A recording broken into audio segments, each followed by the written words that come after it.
Hello, everybody, and welcome back to our third episode in our clinician interview series. Today, joining me is Jacob Marsden, or Jake Marsden, usually call you Jake.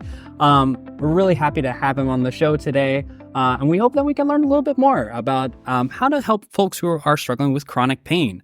But before we delve into the meat and potatoes, Jake, tell us a little bit about yourself, how you got into PT, what you normally treat nowadays, where also you got your education. Yeah, sure thing. So I was one of the probably many people who have a similar story where you get an injury when you're younger, and you go to physical therapy, and I didn't even know that was really a profession until I attended it, and I thought, this is pretty cool. Like nothing in the traditional classes really spoke to me, but once I was there, I knew I wanted to do this. So from freshman year on, of high school, I was very committed to PT. And just chased it since then. I did my undergraduate education at University of Miami down in Florida. I'm originally from the Boston area, the North Shore. So I was, by the end of 4 years, I was eager to come back. So I was very happy and lucky enough to get accepted to BU as a post-grad for the DPT program here. So I did my 3 years here, got my doctorate here. I work at the Ryan Center for Sports Rehab up at BU. I did my residency there, and I just finished my fellowship in manual therapy there. Yes. Yeah. Thank you. Very exciting. Yeah, man. That's so exciting. I mean, you've spent so long on that too, and here you are. Fellow. It's weird. It's weird to be done with the extra stuff, and it's nice to take a little breath, but I don't anticipate that will last too long. No, you're just going to get right back into it. At some point. Yeah. Well, thanks for having me. Hey, it's a pleasure to talk. It's a conversation that I'm excited about. Yeah, well, we're excited. I mean, I've chatted with you at the Ryan Center, and I've seen that you really I've heard your conversations with patients, particularly around pain science, and it's really great how you speak with them, and you just have a very calming presence. So I'm really excited to learn more about that. Thank you. So yeah, great to have you on. So what typically are you treating nowadays at the Ryan Center? What's the general patient population you're seeing? Yeah, well, our population inherently, we have a lot of students. We have a lot of faculty. We have a lot of campus workers as well, custodial staff, and et cetera. So we see a lot of what you might think as typical outpatient physical therapy conditions. So people coming with shoulder pain, low back pain, ACL tear, surgery, adhesive capsulitis, you're very run-of-the-mill musculoskeletal conditions, but we also do get here and there, some interesting things. So every once in a while, you have stuff that's not as common coming through. A few neuro diagnoses, and then I think the chronic patients with chronic pain fall into a group that's not, I would argue, purely musculoskeletal, and it takes a little bit of a different approach to rehabbing it than your typical ankle sprain, for example. But that's, I'd say the vast majority of our people are young professionals, typically around the university, whether they teach or work or are students. But we also get people off the street too. So it's a bit of a range, but mostly that traditional younger outpatient population. Yeah. And I feel you talk a lot about the post-op sort of stuff and the typical musculoskeletal conditions. And I feel sometimes there's a little bit of overlap. We're here to talk about chronic pain, but I feel there's a lot of overlap in terms of whether something can evolve into chronic pain or whatnot. Yeah. Do you find yourself treating a lot of folks who are treating chronic pain, which we'll kind of define it? Some literature talks about it being greater than 3 months of having a condition. We'll kind of talk more around the longer term, greater than 6 months. Yeah. But how often are you kind of seeing these folks? All the time. Really? Yeah, it's very common to see people who've had pain for quite a long time. I think for a variety of reasons, there's certainly a long wait in our healthcare system right now, at least in this area of the country, to see providers. And a lot of times people just inherently, by the wait time, they'll see you 3-4 months after something has started. Right.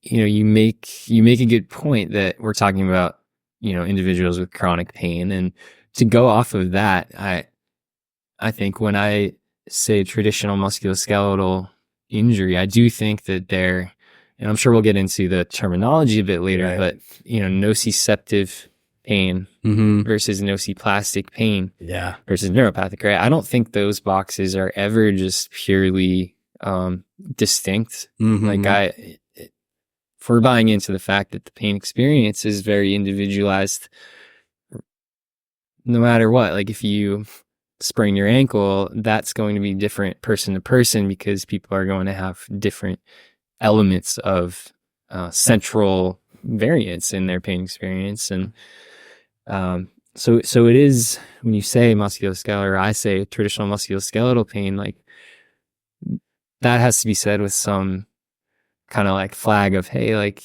it might initially present that way, but then you're always considering these other factors that are. That's why it's important to treat the individual human.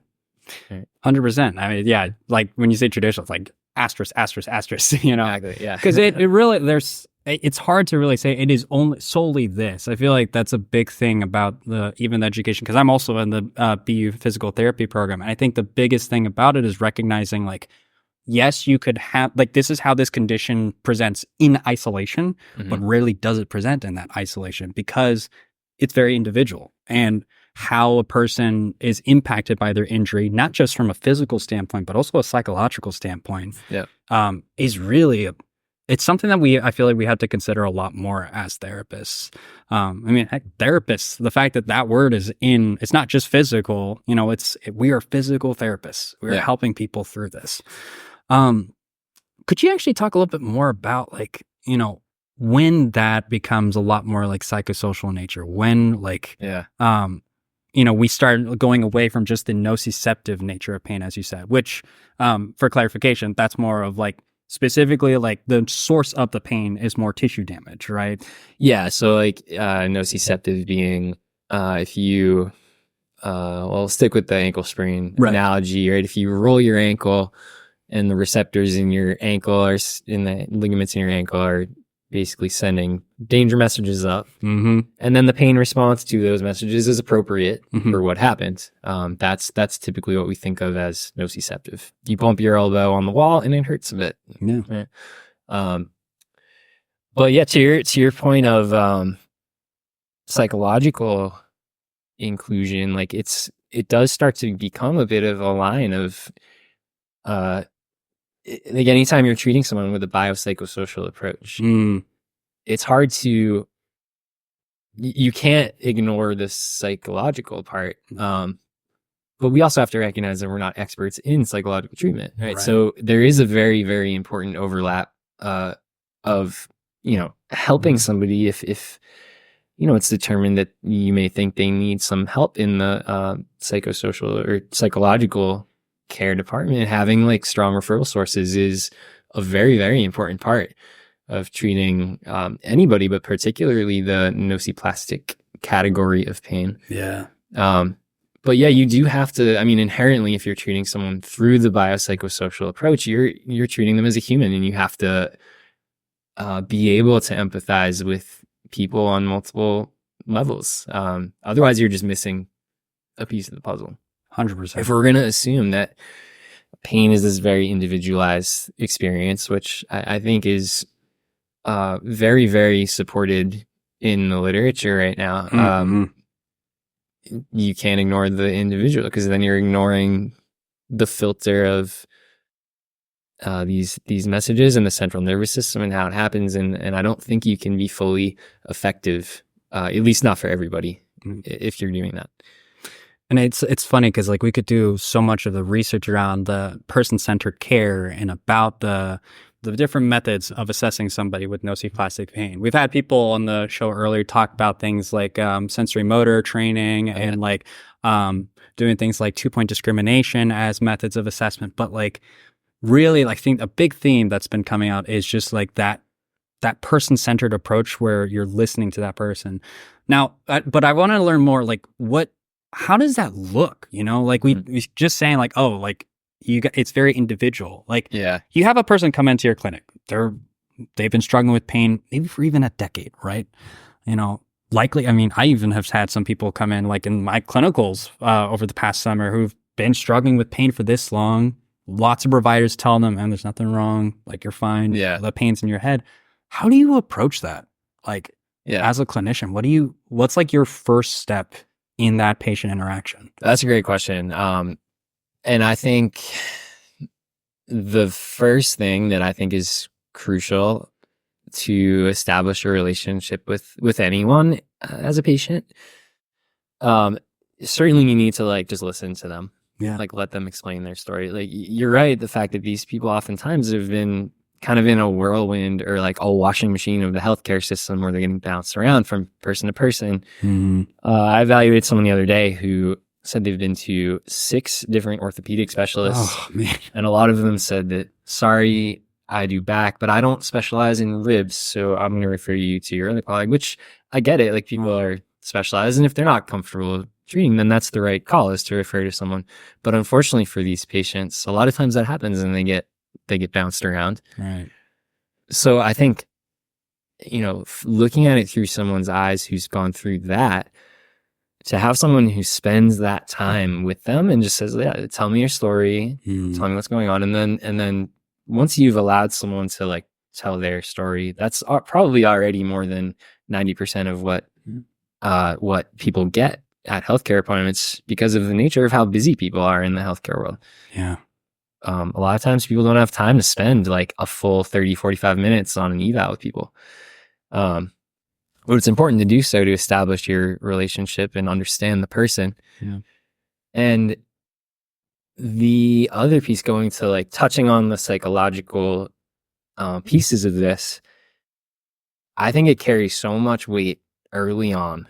And we'll get into maybe a little bit more of this in terms of like education with people, but you definitely don't necessarily want to like sit for 20, 25 minutes and just science dump on people about how pain works. But if you can be the first person to tell somebody like, hey, like, thank you for telling me about your experience. I can completely understand what you're going through, and I think we can help you. Like, I know you're experiencing pain, but this pain might not be an indicator that something is wrong, broken, damaged, torn, right? And not so that you're like, you need to be able to validate this person's experience, and not just, it has to be done in a way where you're not just telling them the pain's in your head, because it's not. Pain always comes from the brain, whether it's stubbing your toe or someone breaks an arm, or it's someone with 10 years of low back pain. But getting really, the point I'm trying to make is, I think if you can reassure somebody on day one who's gone through many years of confusion about what they're dealing with, I'm sure many different diagnoses, different providers telling them different things, being that like person and provider who can listen and then be like, listen, you're going to be okay. We have a way to work on this. I think that in itself is such a nice first step for people. And it can go a long way. Like, of course you then need to treat them appropriately, but that is a really nice first step that can help establish a relationship and make someone feel validated. Absolutely. And I think you make a really good point too about how, like, there's, the literature talks a lot about like pain neuroscience education, along with graded exposure to activity, and like how that's an important like treatment aspect. But like just saying, oh, provide pain neuroscience education, there's so much more nuance in that. Yeah. And I think you make a really good point about like, don't just go into like information dump mode. Be like, oh, you know what? Hey, there's this article here about such and such. Like, this is how pain is created. This is about neurotags or things like that. But like, starting with, I'm here for you. I'm here to like learn about your story and help you like continue it through your journey and helping to resolve this. Yeah. I think that's such a big part. That's really, you can't put that into words really well, like on pieces of paper. Yeah. And it's also something I feel like it's hard to just teach. I feel like that's a soft skill that is going to develop over time. Like, and it's hard to study. Yeah, it really is. It's so nuanced and individual. How do you like standardize it?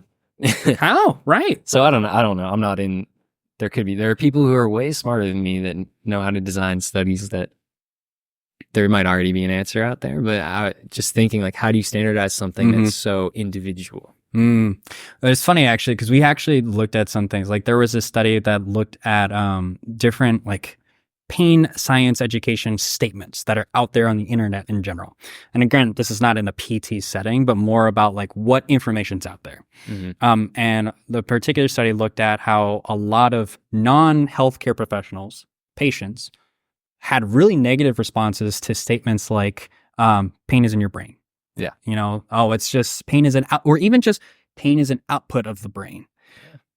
And understandable. The funny thing is a lot of healthcare professionals who say they're like, yeah, like they generally indicated a very positive response. Yeah. But what one particular statement that really had a strong positive response for patients and for healthcare providers is saying your pain is real. Yeah. That your pain, it makes sense.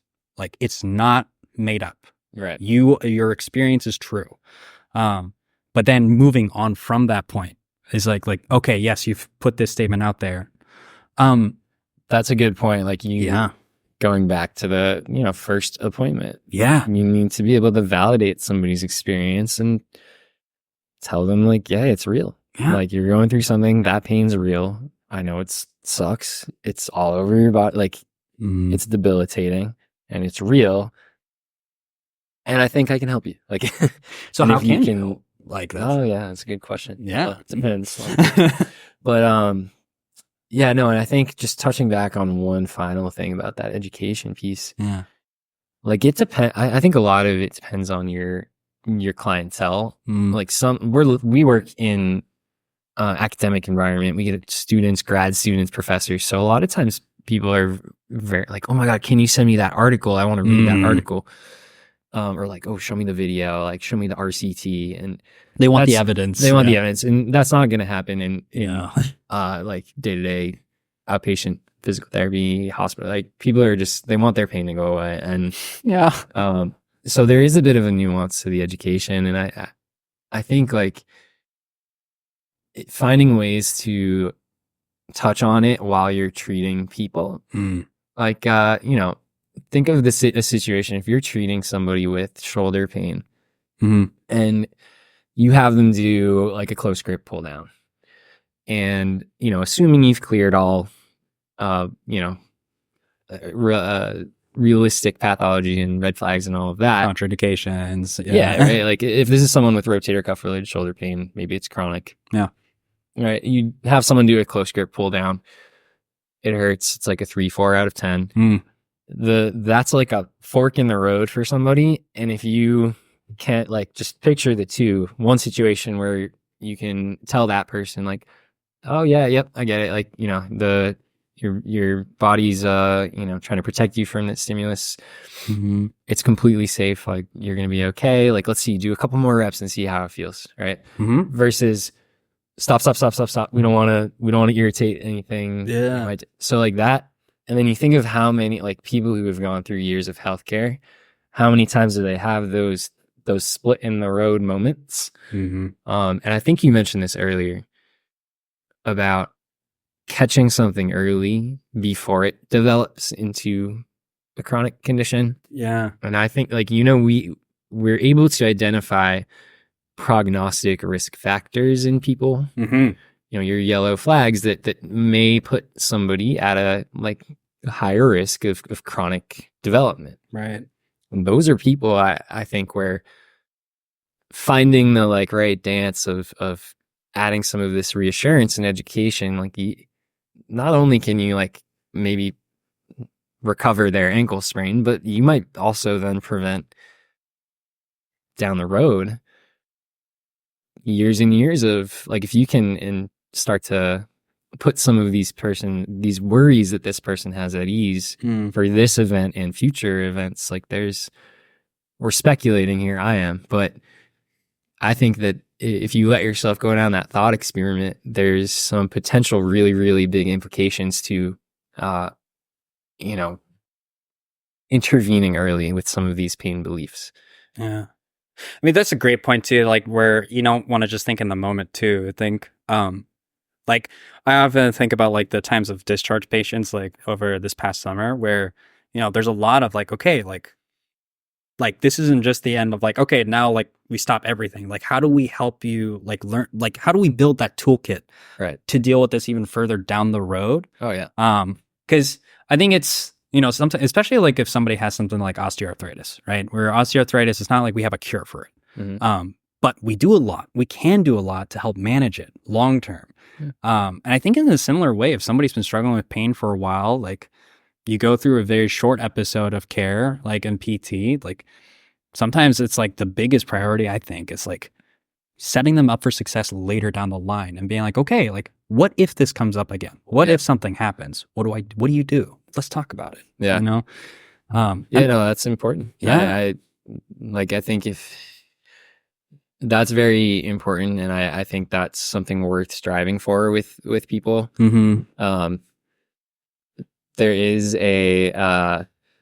another like little nuance to this, which is also, you know, we have to also make sure we're just working on the patient's goals. Yeah. And we're not overlapping our own goals on top, right? Like, even if you think it might really benefit this person, if someone's goal is just, you know, like, get rid of this pain right now, get me back to running, and then I'm good.